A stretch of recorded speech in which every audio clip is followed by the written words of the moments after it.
Now, this is sad news coming in of the untimely death of Burundi's outgoing president, Pierre Nkurunziza, who of course has just died according to an announcement that was made on Twitter by the Burundi government. Yes, Pierre Nkurunziza, who has been hospitalized in Burundi, has finally died, and he was or has been the outgoing president of Burundi.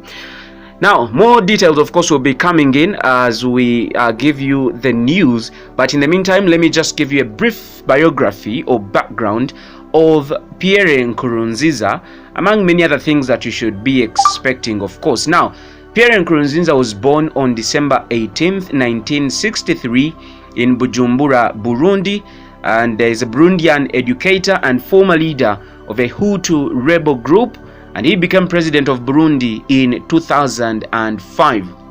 Nkurunziza was raised in the province of Ngonzi in northern Burundi, the son of a Tutsi mother and a Hutu father.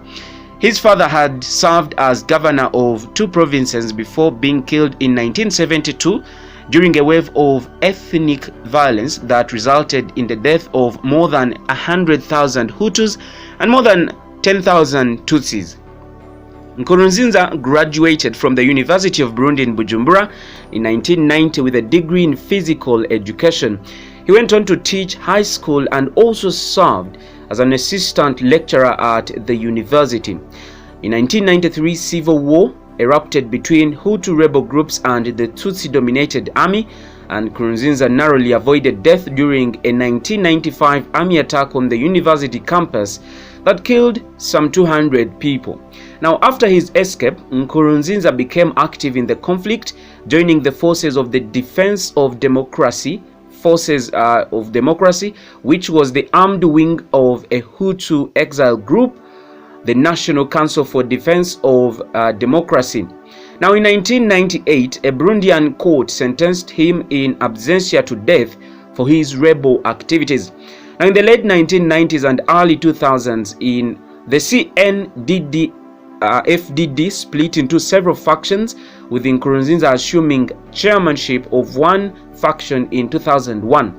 Now, in that capacity, Nkurunziza headed negotiations that culminated in his faction of CNDD-FDD signing a peace accord with Prince Domitien Ndiayenzie in 2003.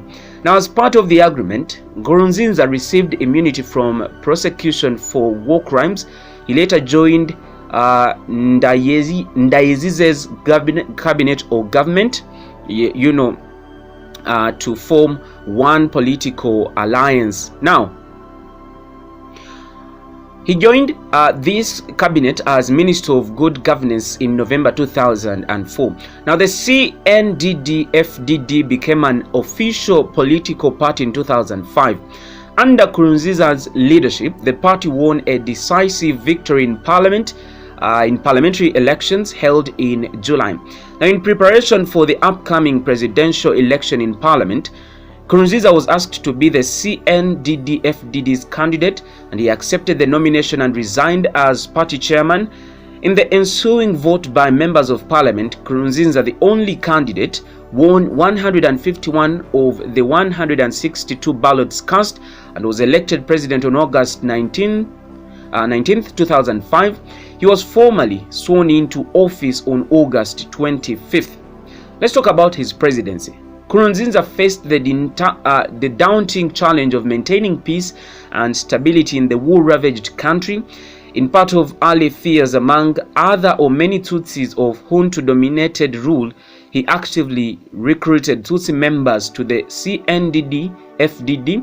His new cabinet, named less than a week after he took over office, included 11 Hutu and 9 Tutsi, virtually all of whom were serving in government posts for the first time.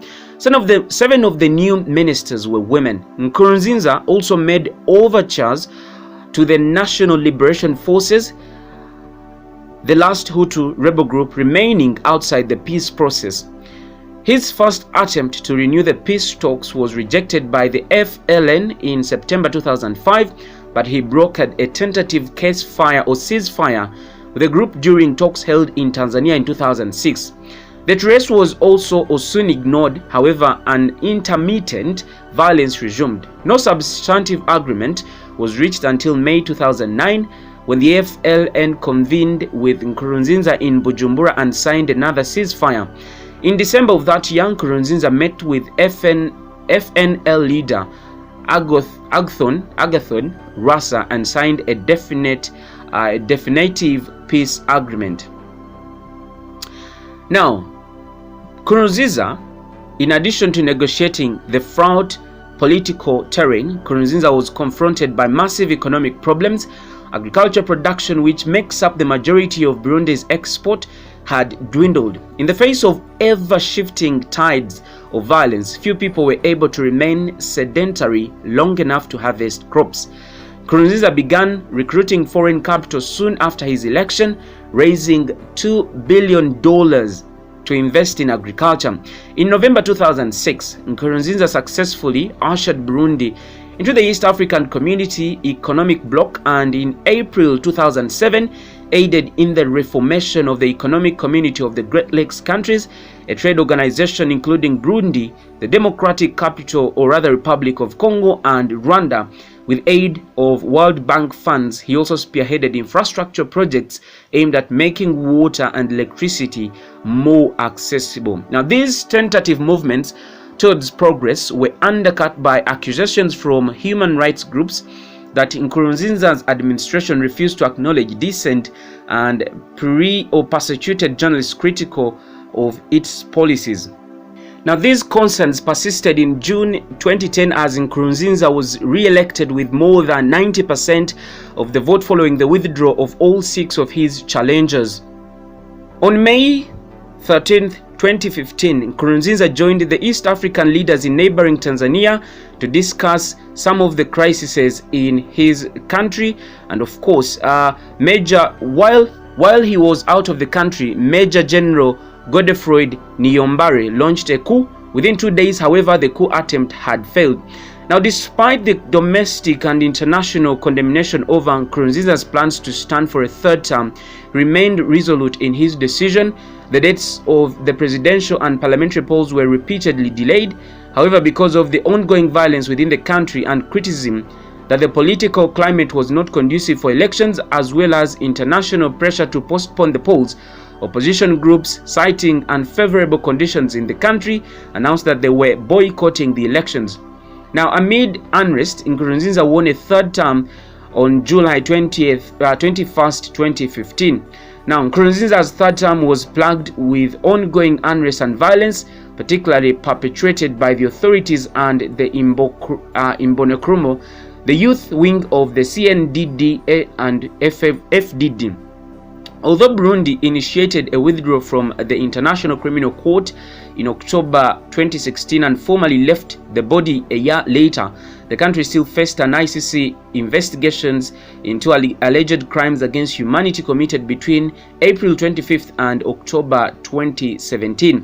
In March 2018, Nkurunziza was granted the title of Eternal Supreme Guide by the CNDD-FDD.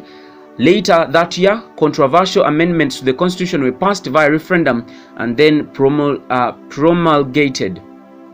This, of course, raised a couple of fears that Nkurunziza would stand for president again and potentially extend his time in office for 2 more terms after the expiration of his current one in 2020. He denied intending to do so. However, his denial appeared to be blustered when in January 2020, the CNDD-FDD designated Evariste Ndayishimiye their candidate for the presidential election scheduled for later this particular year. Now, that's all we had for you about the death or the untimely death of the president of Burundi, Pierre Nkurunziza, who was born on 18th 1963 December, and he was aged 56 as of today. May his soul continue resting in peace, or rest in eternal peace. Keep subscribing for more of these stories.